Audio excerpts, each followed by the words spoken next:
Nationwide total vape ban na isinusulong ng DOH umani ng iba't ibang reaksyon. Narito ang report. Isinusulong ng Department of Health ang pagpapatupad ng nationwide total ban sa mga vape product dahil sa umano'y mapanlinlang na marketing strategies ng mga vape company.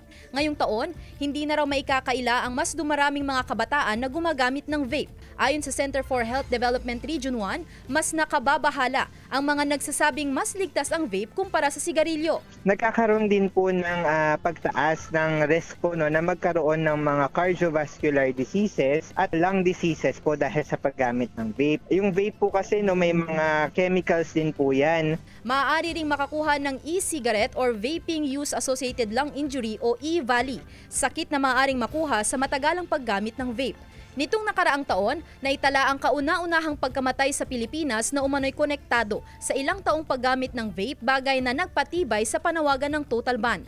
Ang vape shop owner na si Jo Marie, hindi naman daw tutol kung sakaling ipagbawal ang paggamit ng vape.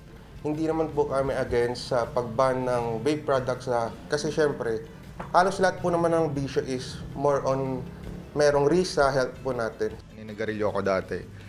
Ginawa kong alternative si vape para mabawasan ko yung pagsisigarilyo ko. Sa ngayon, inihahanda na ng Health Authority ang mga hakbangin sa pagpapatupad nito. Ang vaping po ay hindi po ligtas na alternative sa paninigarilyo. Ang natatanging alternatibo po para sa ating mga cigarette smoker at mga vape user ay ang pagtigil po nito.